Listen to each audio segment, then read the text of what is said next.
Buenas tardes a todos, todas, todes. Mi nombre es Mariano Gómez Luque, arquitecto argentino, actualmente director del Urban Sciences Lab en el Instituto de Arquitectura Avanzada de Cataluña. Y es realmente un placer para mí estar aquí hoy día moderando esta conversación informal, distendida, entre Xavi Matilla, arquitecto en jefe del Ayuntamiento de Barcelona, y Álvaro García Resta, secretario de Planeamiento Urbano de la Ciudad de Buenos Aires. Hemos titulado la conversación Imaginarios de lo Urbano, Barcelona versus Buenos Aires. Paso rápidamente a formalmente introducirlos. Empiezo por Xavi. Xavier Matilla es arquitecto urbanista por la ELSAP UPC, nacido en Terrassa en 1975, es arquitecto en jefe actualmente del Ayuntamiento de Barcelona. Su trayectoria profesional y académica se ha focalizado en el urbanismo y se caracteriza por su compromiso para avanzar hacia ciudades y territorios más saludables y justos. Ha desarrollado su carrera profesional en diferentes despachos de reconocido prestigio. El año 2013 fundó con la arquitecta Mónica Beguer, no sé si la estoy pronunciando correctamente, el despacho Territorios XLM, dedicado a la planificación territorial estratégica, proyectos urbanos y proyectos de espacio público. Es profesor asociado del Departamento de Urbanismo y Ordenación del Territorio de la Universidad Politécnica de Cataluña y profesor del máster Metrópoli en Estudios Metropolitanos y Urbanos del IERMB y la UAB. Es autor de diversas publicaciones sobre planificación urbana y diseño del espacio público. Entre los años 2010 y 2015 fue secretario de la Agrupación de Arquitectos Urbanistas de Cataluña y concejal del Ayuntamiento de Terrassa desde 2015 al 2019. Por otra parte, Álvaro García Resta es el actual secretario de Desarrollo Urbano de la Ciudad de Buenos Aires, es urbanista y arquitecto por la Universidad de Palermo, líder para la innovación en el desarrollo urbano sostenible por la Escuela de Diseño de la Universidad de Harvard, miembro permanente del jury de la Escuela de Arquitectura por la Universidad de Illinois, y Visitor Fellow del Observatorio de América Latina por la New School.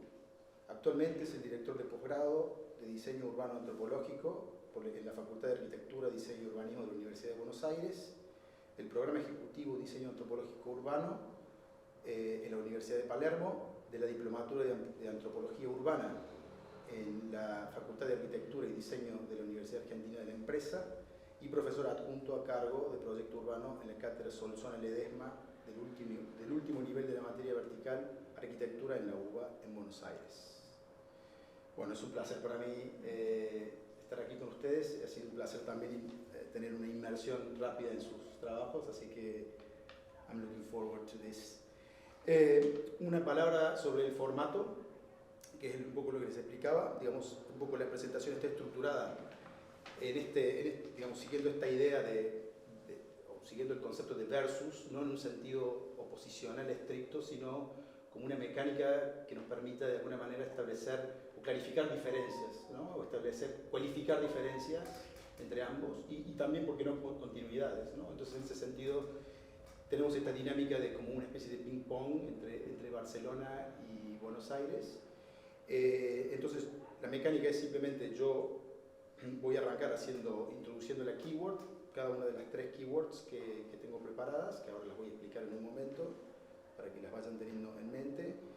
Y hay una cuarta, que es una keyword un poco más abierta, una palabra clave un poco más abierta, que la voy a dejar hacia el final, porque me parece interesante que tal vez hay estudiantes hispanohablantes que por ahí pueden tener una pregunta que puede darles pie a cerrar de una manera un poco más amplia y general, ¿no? Y la idea es que arranca Xavi respondiendo alrededor de unos 5 minutos y luego continúa Álvaro, y entonces hacemos esa mecánica de framing la pregunta, 10 minutos entre ustedes dos y volvemos hasta completar el ciclo. Entonces, ahora sí paso a introducir las palabras clave o las keywords, que de alguna manera están ordenadas secuencialmente, digamos, a priori por mí, digamos, en una secuencia que va de lo más abstracto a lo más concreto, si se quiere, en el caso de las primeras 3. La primera es método, que me parece interesante en ese sentido, digamos, preguntarles, lo haré en un momento, digamos, sobre cuál es su approach, cuál es su forma de proceder, su modus operandi, en sus roles respectivos y análogos. La segunda keyword, o sea, la primera palabra entonces tiene que ver con una cuestión metodológica, la segunda es urbanización, que en sí misma me parece también una palabra muy potente por muchos motivos. Primero porque estamos en Barcelona y la palabra urbanización la inventó Cerdá y tiene todo que ver además con la idea de un proceso de producción espacial, ¿no? Que es algo que me parece que es algo que guía un poco sus formas de proceder, entender la construcción del espacio público, del espacio urbano como un proceso en el que participan distintos agentes, hay distintas escalas, hay distintas lógicas.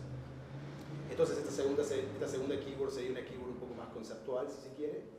Y finalmente la tercera keyword, que es un poco más, bajamos un poco más a un grado, digamos, más específico de concretitud, es manzana, o block podríamos decir en inglés, que es una palabra que me parece que además tiene vínculos transversales fuertes entre Buenos Aires y Barcelona. La manzana es como un dispositivo o una lógica espacial de urbanización, pero que asimismo, al mismo tiempo, tiene connotaciones muy diferentes en Buenos Aires y en Barcelona. Y allí me interesaría en todo caso enfocarme o utilizar algunos proyectos de ustedes que me han parecido emblemáticos en ese sentido y podremos de alguna manera cerrar formalmente la charla con algunas pinceladas más concretas de su labor en términos proyectuales, si se quiere. Y la última que queda, me parece como cierre, es imaginario, que está en el título de la conversación, imaginarios de lo urbano, en un sentido proyectivo, amplio, digamos, en qué sentido ustedes entienden lo urbano desde sus posicionamientos y sus inscripciones geográfico-históricas específicas. Bueno, entonces arranco con la primera keyword, que es método, que me ha parecido muy interesante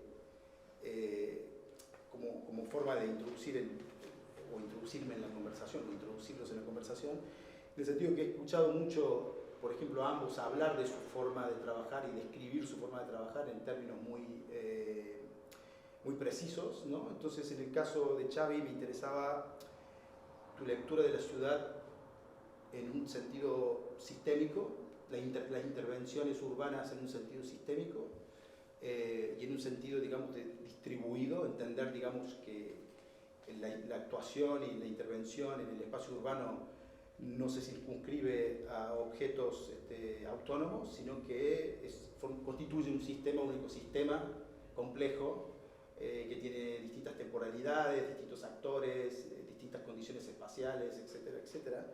Y en ese sentido me parecía que la palabra urbanismo táctico, que incluso he visto también circular un poco en relación a tu trabajo, podría describir o digamos, ayudarnos a pensar un poco cuál es tu approach, tu forma de entender tu actuación como arquitecto en jefe de Barcelona, ¿no?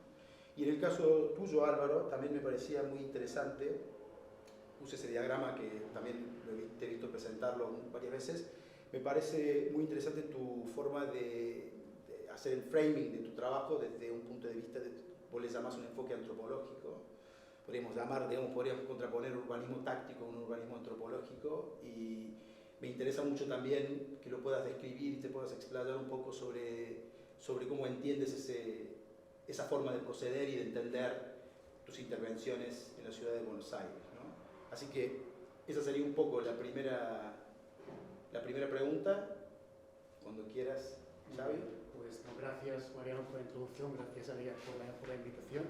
Has planteado diversos temas de profundidad, Mariano, sobre el método, que me parece casi como fantástico, ¿no? Que propongáis empezar a hablar sobre método, todo y que el método es difícilmente separable del qué, ¿no? Podemos hablar del cómo, pero el qué, pero en un momento en el que las ciudades abordan un momento decisivo en el que no estamos únicamente discutiendo, debatiendo sobre cómo evolucionar a un nuevo estadio de las ciudades, sino que estamos discutiendo en cómo subsistiremos en las ciudades, cuando estamos en un momento en cómo planificamos y construimos una nueva lógica de supervivencia en las ciudades, la manera en cómo lo hacemos es fundamental.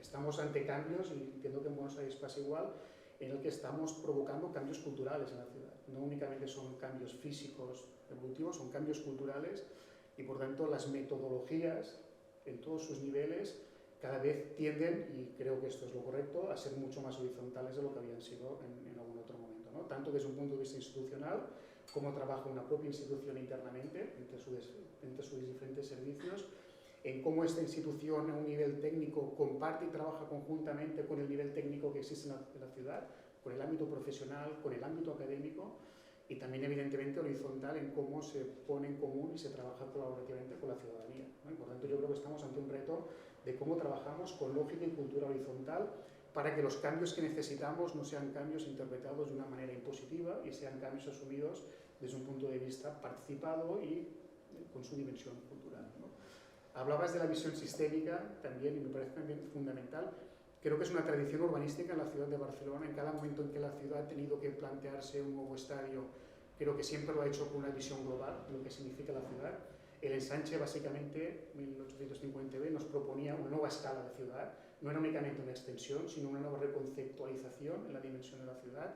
El proyecto olímpico y las áreas de centralidad nuevamente repite una propuesta que no solo es una mejora de algunos ámbitos concretos, sino una nueva lógica de cómo equilibrar la ciudad a través de nuevas dotaciones en barrios en los que no existían, y creo que en estos momentos estamos ante una lógica similar, que no se está planteando una mejora en términos ambientales o en términos sociales que tenga que ver con un territorio concreto de la ciudad. Evidentemente hay proyectos concretos, pero el reto es cómo alcanzamos una mejora sistémica para el conjunto de la ciudad. Y me atrevería a decir que el reto en Barcelona va incluso en cómo alcanzamos la verdadera escala metropolitana que tiene la ciudad de Barcelona en estos momentos, ¿no? Y para lograr estos cambios también necesitamos nuevos instrumentos de actuación, y aquí es donde aparece el urbanismo táctico, que creo que siempre hemos defendido, y creo que, si se ha entendido bien, es un instrumento para conseguir cambios a corto plazo, pero con visión estratégica de futuro. Y creo que esto desde la administración pública es uno de los retos fundamentales, cómo consigues actuar en el día a día con perspectiva, ¿no?, lejana, ¿no? Y esto lo explicaba muy bien Johan Cruyff, utilizando un símil futbolista, ¿no?, que explicaba que el buen futbolista es aquel que es capaz de hacer un regate en corto, pero sabiendo cuál va a ser el pase en largo, ¿no?, que va a hacer a continuación. Creo que la ciudad estamos ante esta misma lógica. ¿Cómo podemos anticipar cambios de una manera ágil, con costes reducidos, ¿no?, que permitan cambios funcionales en los espacios, eso sí, con perspectiva estratégica y enmarcados en una visión de conjunto para la totalidad de la ciudad?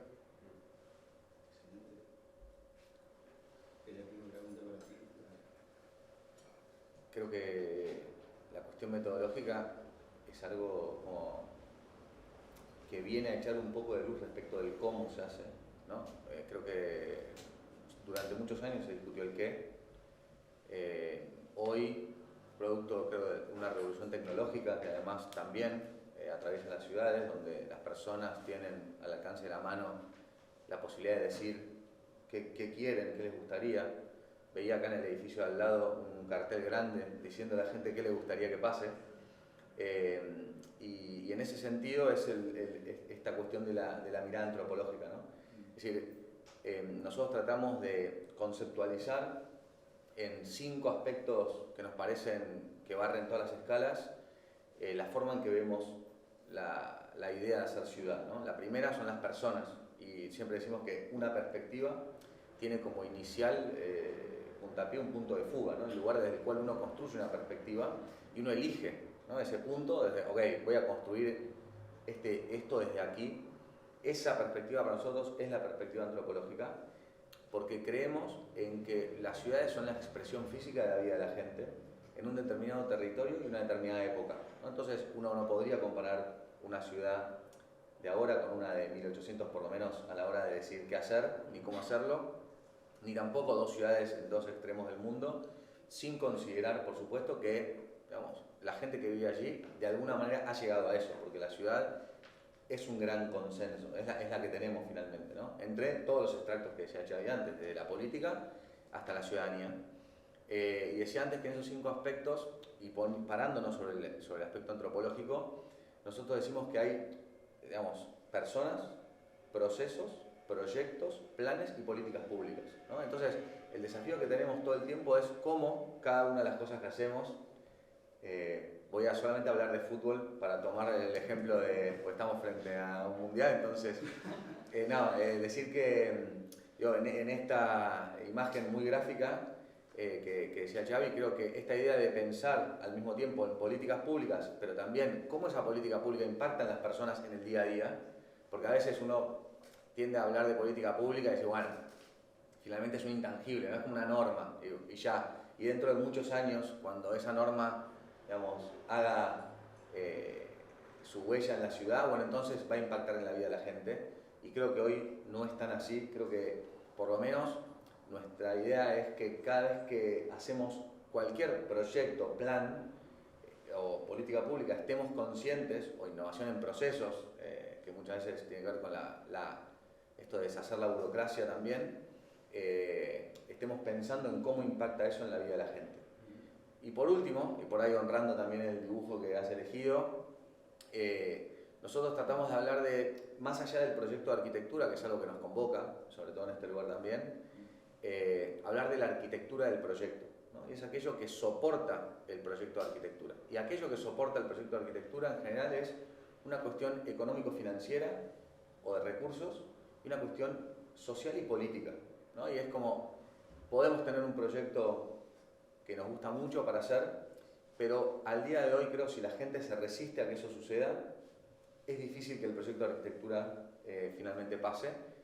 Lo mismo creo que no es una contingencia el dinero, porque si la gente lo quiere, el proyecto de arquitectura, entonces el dinero va a aparecer, porque somos parte también de un sistema político, democrático, gracias a Dios, donde las personas tienen su representación y su escucha. Entonces, obviamente cuando uno dice, bueno, hay que escuchar a las personas, puede ser una frase muy linda y tentarnos muchos de, qué sé yo, digo, ayer justamente en la expo en la que está sucediendo escuché varios paneles hablando de participación ciudadana y tal, y no hay mucho del cómo, ¿no? Como todos nosotros escuchamos, nosotros observamos, pero bueno, la idea de tratar de construir una metodología atrás de esta cuestión antropológica de las ciudades tiene que ver con que si estamos mirando a las personas que viven en ella y su calidad de vida, entonces podemos hablar de densificación, podemos hablar de... porque finalmente estamos hablando de la vida de las personas y creo que al final estamos tratando de diagramar cuál va a ser el espacio físico en el que ellas van a ser felices o se van a realizar, y creo que eso le da como un propósito, una relevancia mayor al urbanismo, ¿no? En sí mismo, o sea, tiene un sentido. Paso a la siguiente, que me parece también una palabra clave muy importante, que es urbanización, y que quiero anclar un poco en lo que acaban de mencionar respecto de sus propias metodologías, porque quiero establecer una distinción entre urbanización y urbanismo, ¿no? Urbanismo es una disciplina que tiene una historia particular, la urbanización es un proceso, digamos, socioespacial, que hoy sucede a escala global, digamos, ¿eh? Se habla de urbanización planetaria, y en ese proceso de urbanización, de construcción del espacio urbano a distintas escalas, intervienen, como dije antes, agentes distintos, hay, digamos, lógicas de operacionalización del territorio y de los recursos y lógicas de construcción de la ciudad muy distintas en este momento en el que nos encontramos hoy, ¿no? En particular. Entonces mi pregunta era, ¿cómo entienden ustedes ese proceso de urbanización en sus contextos particulares? Es decir, ¿qué quiero decir con esto? Barcelona tiene, insisto, puse esa imagen a la izquierda, la cubierta del libro de Cerdá, ¿no? La teoría general de la urbanización, porque me parece muy relevante que estemos en Barcelona, que es una ciudad en la que, digamos, se inventó ese término y que es una ciudad en la que vemos constantemente, me parece muy singular y me parece muy interesante, por ejemplo, Xavi, tu lectura sistémica y de operaciones distribuidas en el entramado de la ciudad como una relectura del plan de Cerdá. Es decir, el plan de Cerdá es como si fuera una especie de matriz que admite al día de hoy, incluso absorbe ese tipo de operaciones, y luego hablaremos, por ejemplo, de la redefinición o la reinvención que se puede hacer de la manzana como dispositivo de urbanización. Entonces me interesaba también, digamos, su lectura respecto de procesos de urbanización global en relación a sus ciudades en particular. Digamos, Barcelona es una ciudad de una escala, recién mencionabas, que está adquiriendo una escala metropolitana, pero está lejos de las grandes megalópolis o las grandes metrópolis en Oriente o incluso en Latinoamérica. Por otro lado, Buenos Aires, pongo una imagen emblemática del plan de Buenos Aires de Le Corbusier, esa imagen icónica vista desde el río. ¿Por qué? Porque por un lado, digamos, hay una distancia o un espesor histórico que Buenos Aires no tiene en relación a Barcelona. Barcelona es una ciudad que tiene más capas o más layers históricos. Buenos Aires es una ciudad más nueva, si se quiere, entre comillas, y tiene una tradición urbanística todavía, me parece en mi lectura, muy anclada en una visión moderna, ¿no? del urbanismo moderno. Todavía persiste, particularmente en Buenos Aires, una visión modernista de la intervención urbana. Entonces me parecía muy interesante establecer ese contrapunto para ver cómo ustedes anclan, digamos, por ejemplo, en tu caso, como decía Xavi, cómo anclas esa metodología en esta lógica de urbanización que de alguna manera está implícita en la teoría de Cerdá.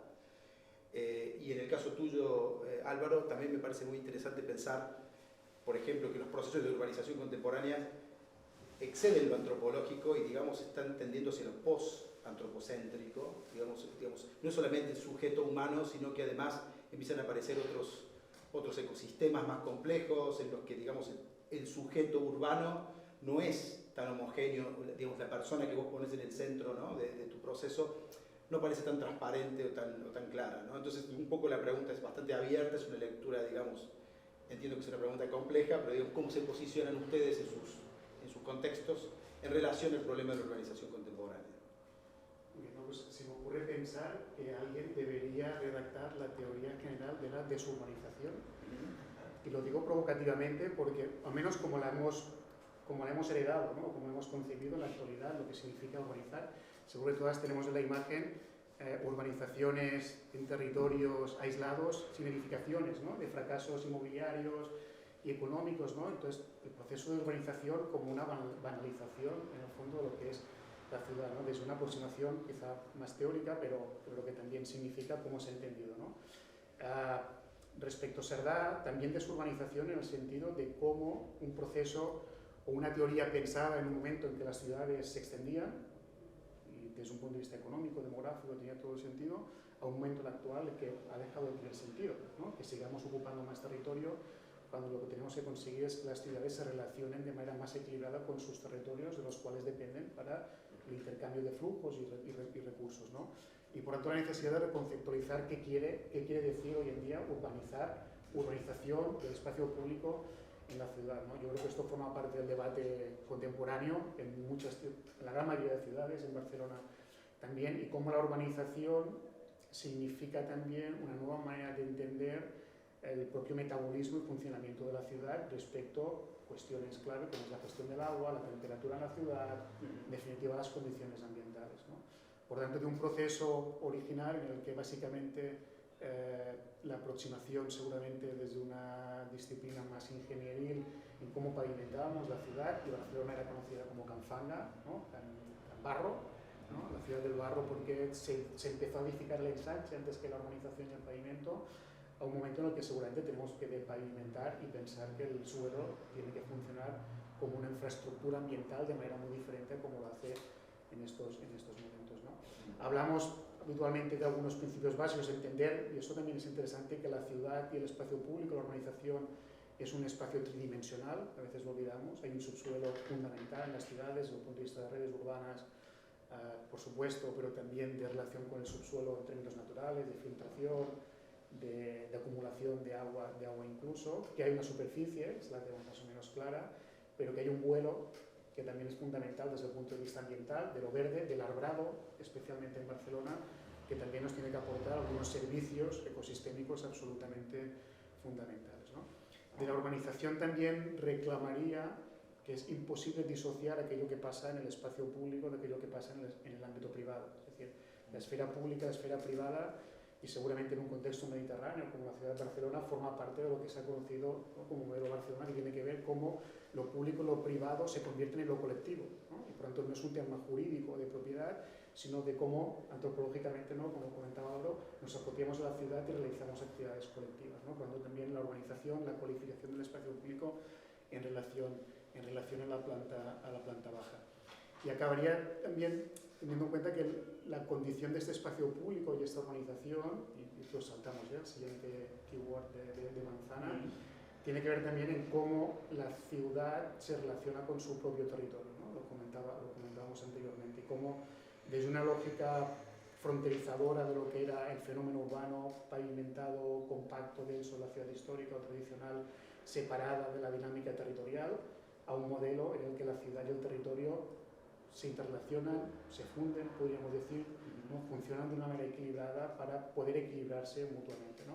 Que recuerdo habitualmente, no sé si os conocéis, los los frescos de Andrea Lorenzetti en el Palacio Ducal de Siena, ¿no? Del buen gobierno, él habla del buen y del mal gobierno y los efectos del buen gobierno y del mal gobierno, y es una escena de una ciudad medieval intramurallas, donde se perciben escenas de florecimiento económico, cultural y un territorio ordenado, por un paisaje ordenado, por tanto, un equilibrio entre el territorio y la ciudad frente al mal gobierno en el que el territorio está incendiado, hay catástrofes y una ciudad que tampoco funciona económicamente, ¿no? Y por tanto la reivindicación de este equilibrio de la ciudad, casi me atrevo a decir, con el planeta, ¿no? Que seguramente es uno de los retos, ya llevando al extremo la lógica del territorio en el cual, ¿no? Una ciudad se interrelaciona. Nosotros tenemos un desafío muy grande, que es que cuando escuchamos a veces decir que hacia el 2050 la población urbana tiende al 60%, en Argentina es el 92% hoy, ¿no?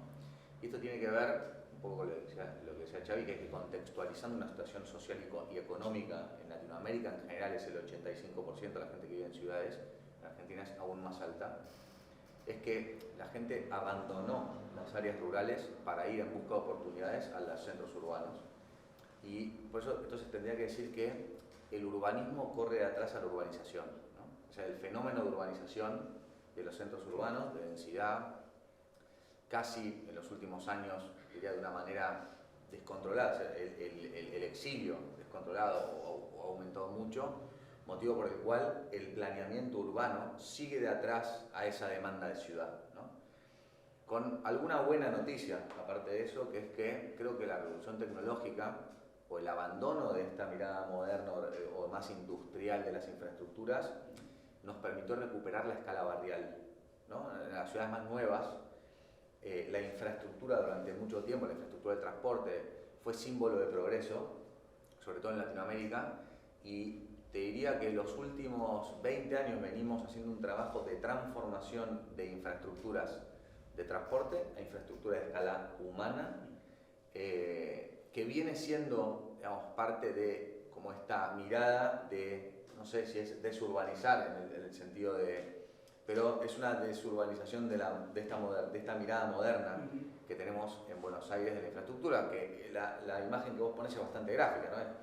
Es una mirada de la ciudad desde afuera, pero además por una persona que vive afuera, vivía afuera de Buenos Aires, como Le Corbusier, y que veía como símbolo del progreso una ciudad que luego obviamente no fue y que al día de hoy creo que casi decir que gracias a Dios que no fue, porque era una mirada de infraestructuras y de una impronta que alejó a Buenos Aires del río, por ejemplo, algo que Barcelona resolvió hace ya muchos años respecto del mar, que en Buenos Aires estamos intentando resolver, y es hacer más amigable ese borde de ciudad, una ciudad portuaria, que nos llamamos porteños, que vivimos en Buenos Aires justamente por el puerto. Sin embargo, no tenemos esa relación con el puerto que existe aquí, ni esa relación con el río que pretendió Le Corbusier cuando hizo este dibujo, ¿no? Y en gran parte porque nuestra conformación territorial y esta idea de que en el Río de la Plata, y la corriente del Río de la Plata en Buenos Aires, que separa a Uruguay de Buenos Aires, pasa por Uruguay, ¿no? Como limpia la costa uruguaya y sedimenta en Buenos Aires, con lo cual la ciudad de Buenos Aires solo crece hacia el río, es decir, tiene una costa sedimentosa, tiene un territorio que va extendiéndose en el tiempo, y eso nos aleja aún más, porque en general y durante la revolución industrial el territorio ganado fue utilizado para poner las infraestructuras del transporte. Entonces hoy, si estás en Buenos Aires y estás frente al antiguo frente costero, entre donde vos estás parado y el río tenés 6 cuadras de 2 autopistas, una vía de tren y todo esto que fue poniéndose en el lugar donde había suelo, no donde te convenía, ¿no? Entonces ese proceso de desurbanización, de sustitución de aquello que ya no necesitas o no querés por aquello que necesitas o deseas, ¿no? O la gente desea, es un proceso de transformación que por supuesto es mucho más complejo que hacer nuevo, ¿no? Entonces ahí es donde yo suelo decir, y parafraseando también a nuestro jefe de gobierno, que cuando la convicción y la conveniencia están alineadas, todo es más fácil, ¿no? Entonces, hoy hay una conveniencia de lo urbano respecto de desurbanizar o desestructurar algunas cuestiones, y hay una convicción también nuestra de que ese es el camino posible sobre el cual ese ecosistema complejo que es ciudad puede destrabar algunas situaciones en diferentes centralidades, porque así como Buenos Aires crece sobre el río con un centro planificado, pero no una ciudad planificada en todo su territorio, es una ciudad muy extensa, ¿no? Tiene 201 kilómetros cuadrados de superficie, es muy grande. Tiene de bueno también es que las centralidades están presentes desde el origen, ¿no? Hoy tenemos el desafío de equilibrarlas, como decía Xavi, en términos de conectarlas entre sí y a ellas con la región metropolitana, en un contexto también donde la gobernanza del área metropolitana, de la ciudad y del Estado federal tampoco ayuda a ese equilibrio. Entonces, sí, creo que si han visto algo de la Ciudad de Buenos Aires como algo así como un oasis dentro de un territorio que precisa mucha, diría, inversión en urbanización o en urbanidad. Para agregar una palabra más al urbanismo y a la urbanización, tiene una fuerte inversión en urbanidad, ¿no? En vida urbana. Y creo que si pudiésemos zanjar esa tensión entre urbanismo y urbanización, creo que urbanidad es una buena palabra para darle ponerle un adjetivo positivo respecto al futuro. Lo que decía Xavi, el metabolismo mencionante, me parece que eso es entender las interdependencias entre la ciudad y sus territorios adyacentes, digamos, sus territorios extendidos que están generalmente fuera de todo plano de visibilidad, es muy importante. También me parece muy importante lo que dices, Álvaro, respecto de el problema de los límites de la ciudad. También hay un problema ahí de cuál es la interfase, cuáles son las transiciones entre la ciudad y sus nuevos territorios de interdependencia. Así que nada, lo apunto, me parece muy interesante. Y paso finalmente a la última keyword, que es manzana, que de nuevo bajamos, digamos, arrancamos con el método, seguimos con una cuestión conceptual, una adquisición más teórica sobre la urbanización versus el urbanismo, etc. Y me parecía importante terminar con algo un poco más específico, viendo un poco sus trabajos. La idea de la manzana o la palabra manzana creo que tiene connotaciones muy diferentes en Barcelona y en Buenos Aires, ¿no? En parte porque ambas, digamos, si bien hay un punto de contacto, es decir, ambas constituyen una especie de célula o de unidad sistémica de crecimiento de la ciudad y provienen de lógicas distintas, se piensan de maneras distintas, tienen lógicas de partición del suelo internas distintas. Y en el caso de Barcelona y en el caso de tu trabajo, Xavi, aquí en particular me ha parecido súper interesante ese plano que está a la izquierda, que es un plano, entiendo, especulativo, digamos, ustedes están trabajando en una de las tantas propuestas que están articulando para las ciudades de las supermanzanas, y han hecho algunos tests, tengo entendido. Yo acabo de llegar a Barcelona hace 2 semanas, igual estoy descubriendo muchas cosas, pero entiendo que han ido testeando la idea de la supermanzana en distintos lugares. Aquí en Poblenou es un caso, pero digamos, ese plano me pareció muy provocativo, porque hay una idea de pensar la ciudad en su totalidad como una superblock, como una supermanzana, ¿no? Y lo que me pareció súper interesante de eso cuando lo vi es, de nuevo, insisto, yo retorno siempre, no puedo evitar retornar a Cerdá en el sentido de que su teoría de urbanización es realmente muy compleja, y entonces la manzana en ese caso aparece problematizada, ¿no? Y creo que un poco el trabajo que estás haciendo ahora con la manzana no se circunscribe a la masa construida, sino que hay como una interrelación muy fuerte entre la manzana en sí, el perímetro de la manzana, el espacio verde que tiene interiormente, el sistema circulatorio que define, la adición de manzanas para constituir, digamos, módulos sistémicos mayores, etcétera, etcétera. Y entonces escalar eso a llevarlo al nivel, digamos, de la totalidad del territorio de la ciudad me parece también muy provocador, y ese plano, nada, me despertó, me intrigó mucho, me pareció muy sparkling, ¿no? O sea, en ese sentido, así que quería pedirte si querías explayarte un poco sobre esa idea de la supermanzana y la visión, la relación que eso tiene con lógicas de circulación, la relación con el espacio verde y la problemática medioambiental, que creo que es uno de los ejes claves de tu gestión, junto con el tema de la vivienda pública, ¿no? Y por otro lado, en Buenos Aires, como decía, la manzana viene, si se quiere, de otra procede, digamos, de una lógica urbana eurocentrista también, ¿no? La lógica del damero, pero tiene una partición interna y un modelo, digamos, de distribución de lo público y lo privado diferente. Creo que en el trabajo tuyo, Álvaro, hay varios casos. Yo simplemente quería citar el de la manzana 66, que me pareció emblemático porque en ese caso, según la lectura que yo hago, ustedes tomaron el caso de una manzana que estaba en manos privadas y lo utilizaron como un dispositivo para crear una nueva ley, ¿no? Que eso me parece también súper interesante porque ahí se problematiza de nuevo la idea de la manzana como una unidad, un objeto arquitectónico o urbano, pero también podría haber tomado el proyecto del ex elefante blanco, que también opera a escala de la manzana, pero una manzana, digamos, que, insisto, se deforma, es diferente al caso el caso del damero más regular de Barcelona, ¿no? Entonces, por un lado, el proyecto de la supermanzana en Barcelona y por el otro, el de la manzana 66 en Buenos Aires, me parecían dos modos de cerrar dos conversaciones que se pueden ampliar, pero una manera de cerrar la conversación ahora que está muy anclada en su labor, en su praxis concreta, urbana.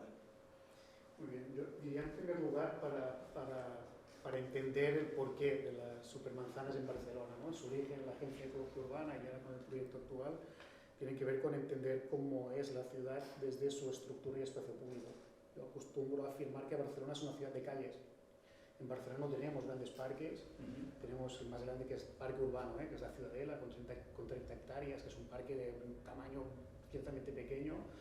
Por lo tanto, es una ciudad fundamentalmente de calles. Entonces, los grandes retos que tiene la ciudad en estos momentos, desde el punto de vista social y ambiental, cómo reducimos los niveles de contaminación atmosféricos, acústicos, cómo promocionamos la ciudad de proximidad o de distancias cortas, pasan por la reinterpretación de la calle, que en el fondo es la materia prima del espacio público que constituye este sistema en la ciudad de Barcelona. Por suerte tenemos una estructura general de manzanas y de calles que tiene la virtud que definió Sardá en su momento en el ámbito central, en el ensanche, pero que conviven con tejidos históricos también, y esto es importante. Barcelona tiene una estructura que es un conjunto de antiguos municipios, ¿no? De antiguas poblaciones que ya existían en la plana y que le confieren un valor de multicentralidad, multinodal, histórica, que le permite abordar la lógica de la proximidad de los diferentes distritos y barrios de una manera, no diré que natural, pero sí asumida desde un punto de vista de conciencia colectiva, ¿no? Porque todos los barrios tienen su calle mayor, su plaza, que históricamente había sido, ¿no? Algunos barrios las hacen todas, pero en general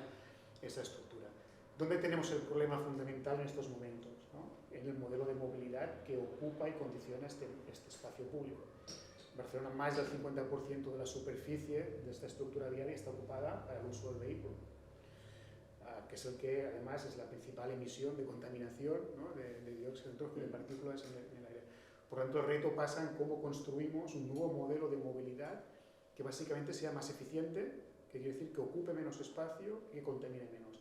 Y esta es la idea que hay detrás de Supermanzana, es decir, vamos a construir un modelo de movilidad que necesite menos calles para funcionar y que por lo tanto priorice el transporte público, priorice los modos de transporte saludables, la bicicleta, el caminar, para que la movilidad ocupe menos espacio y podamos utilizar aquellas calles que ya nos sirvan para la movilidad de paso para mejorar la calidad ambiental, incrementar el verde urbano, fomentar las actividades, ¿no? comunitarias y sociales. Tenemos presente que el estándar medio de zonas verdes en Barcelona en estos momentos está en 6 metros cuadrados por habitante, que es la mitad de lo que recomienda la OMS, que está entre 10 o 15, y que hay barrios en el ámbito central del ensanche que están en 2 metros cuadrados.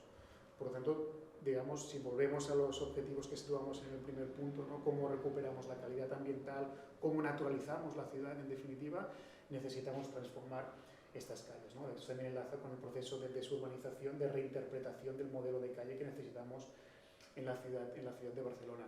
Y la imagen que vemos en pantalla básicamente es después de un primer periodo en el que la ciudad exploró determinadas experiencias piloto, una en las Corts ya, incluso hace 2 mandatos, en el año 2011, entre 2011 y 2015 fue la primera experiencia, el pasado mandato hubo las experiencias del Poblenou que hemos comentado y la de Sant Antonio, en las que hemos visto con la monitorización de impactos que realmente conseguimos los efectos deseados, se reduce la contaminación, se reduce lo que se conoce como evaporación del tráfico, y este es el dato importante, en el que no solo se reduce el paso de coches en los espacios transformados, sino que percibimos que en un ámbito mayor se reducen también los desplazamientos, porque estamos provocando, estamos invitando a cambiar, a dejar el vehículo en casa y a utilizar otro modo de transporte. Y este fue uno de los encargos que se me hizo a mí cuando llegué al Ayuntamiento en el año 2019, es ampliar cómo pasamos de estos casos piloto a una imagen y a una visión del conjunto de la ciudad, ¿no?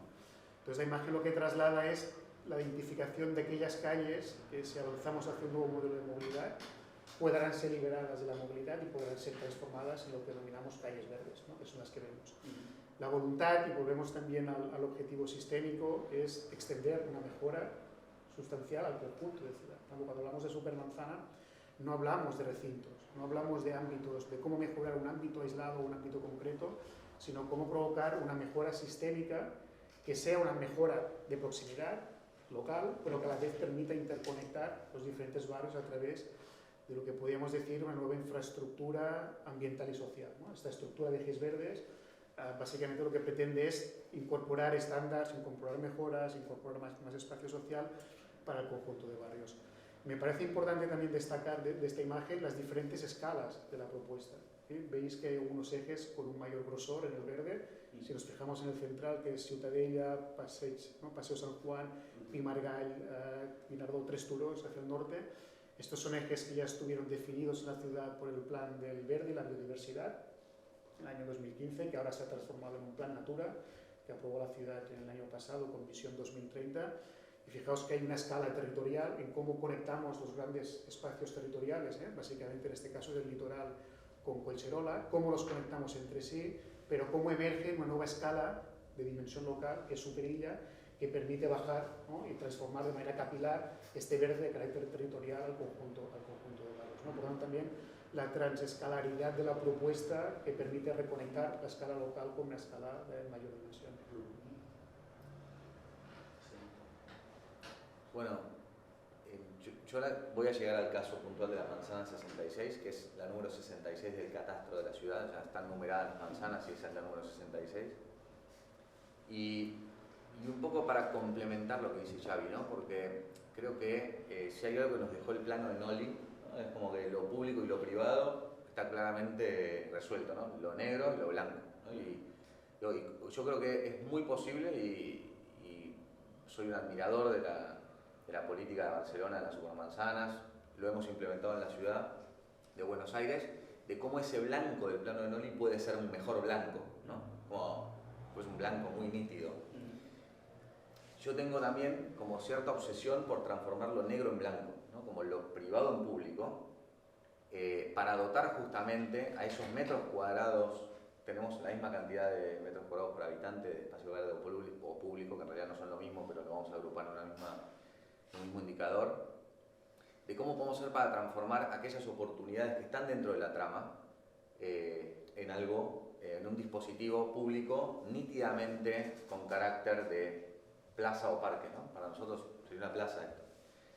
Y así fue que en la manzana 66 lo primero que intentamos fue ver cuáles eran las manzanas de la ciudad que tenían menor división dominial, es decir, un frente privado típico de la ciudad de Buenos Aires tiene 8 metros con 66, ¿sí? Y así está estructurada nuestra manzana con un pulmón de manzana. En este caso era uno de los casos donde el dueño de la manzana era una sola persona, ¿no? Producto de diferentes cosas. Vamos caminando por la ciudad y vamos a ver edificios que ocupan una sola manzana, algunos de carácter patrimonial, otros infraestructuras. Y así fue que dijimos, bueno, ¿cómo podríamos hacer que eso que estaba ahí, que era en Buenos Aires es muy común tener canchas de fútbol 5, ¿no? Como de alquiler, ¿cómo lo podemos transformar en algo público y verde? Y entonces creamos una ley, y ahí vuelvo al disparador inicial respecto al proceso, donde el proyecto sucede porque la arquitectura del proyecto es pensada especialmente para eso, donde los vecinos del barrio pedían un espacio público y verde, donde claramente había un faltante, y ahí voy a la parte social y política, donde con la fuerza de la gente uno puede ir a cambiar una ley que, bueno, si finalmente es la representación del pueblo, nuestro sistema democrático es como uno tiene como un envión mayor.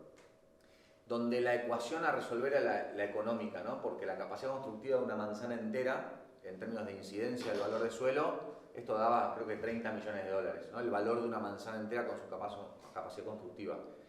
Entonces lo que hicimos fue la primera ley de permuta de la historia de la ciudad de Buenos Aires. Es decir, le cambiamos al dueño de una manzana de esta capacidad constructiva o este valor otro espacio de la ciudad que con diferente incidencia, pero por ende diferente capacidad constructiva. Lo que igualamos fue los 30 millones de dólares de activo económico.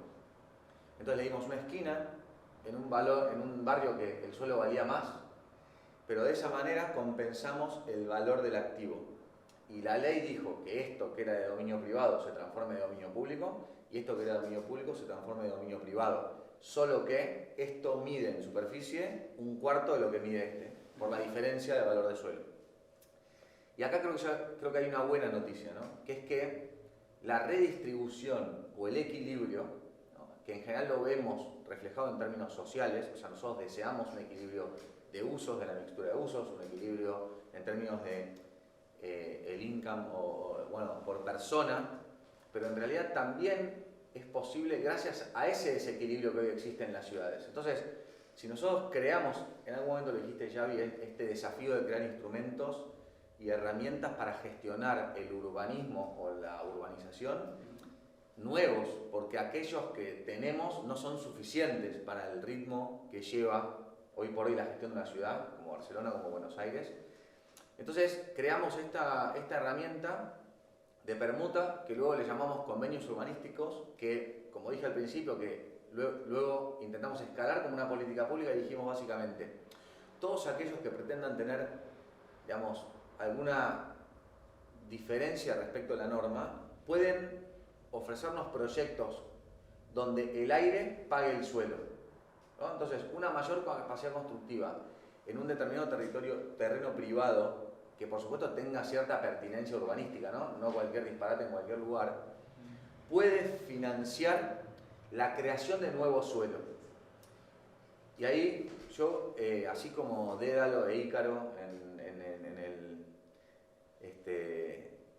en la antigüedad salieron por arriba del laberinto, yo creo que todavía no es un laberinto del que yo quiera salir por arriba, ¿no? Yo quiero encontrar la salida, que es diferente. Ya, yo siempre pretendo ser innovador en un montón de aspectos, pero en la cuestión de crear más y mejor suelo público y espacio público, creo que hay que quedarse dentro del laberinto, ¿no? Y decir, esperá, antes de salir por arriba y crear una isla artificial dentro del agua, como en algunas ciudades, o antes de resignar la idea de que ya el suelo no es renovable, yo estoy convencido de que el suelo es renovable, porque justamente casos como este permiten pensar como, ok, si cambio aire por tierra, tal vez pudiese conseguir toda la tierra que quiero, ¿no? Y en los lugares donde necesito.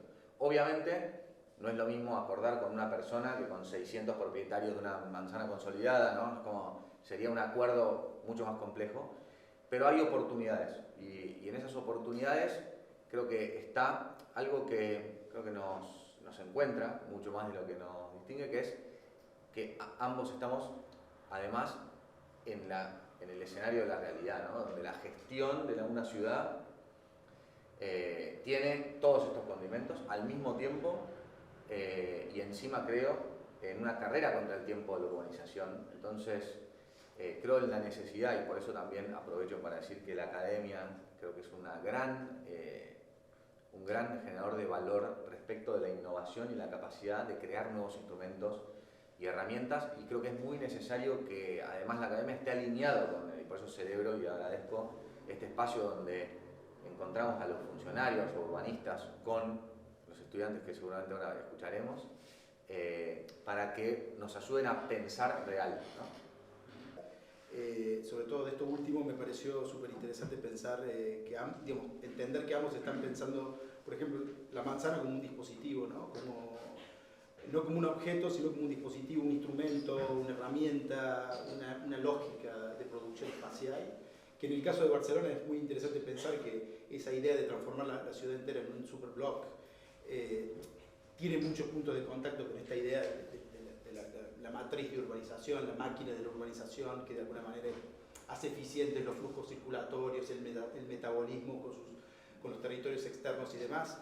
Y en el caso tuyo, Álvaro, también muy interesante cómo la manzana opera como un dispositivo a través del cual utilizar herramientas externas a las herramientas típicas del diseñador urbano o del urbanista, ¿no? En este caso incluso operando a escala de creación de una ley, por ejemplo, ¿no? Me pareció, bueno, de todas maneras, para cerrar, lo que me parecía interesante era, creo que hay implícito, como flotando en el aire en esta conversación, una serie de observaciones y de meditaciones muy potentes respecto del rol que tienen, digamos, que puede llegar a tener o cumplir el urbanismo ante los desafíos, digamos, a los que nos estamos enfrentando hoy, al principio del siglo XXI. Estoy hablando, digamos, en términos generales, a la crisis climática, el cambio climático, la crisis ecológica, las distintas crisis políticas, migratorias, sociales, que uno puede luego, por supuesto, bajar de escala y encontrarlas hasta llegar, digamos, moverse hasta encontrarlas a escala de la ciudad, ¿no? Entonces quería dejar como flotando un poco la idea de que aquí se podrían extraer un poco algunos principios de cómo ustedes entienden el urbanismo de cara a los desafíos actuales y del futuro inmediato y también no tan inmediato, ¿no? Que creo que podemos complementar un poco con algunas, si abrimos el diálogo con algunas preguntas, creo que tener eso como background o como fondo, esa reflexión, puede ser interesante. Así que, sin más, les agradezco muchísimo y abro un poco el juego a algunas preguntas si las hubiese.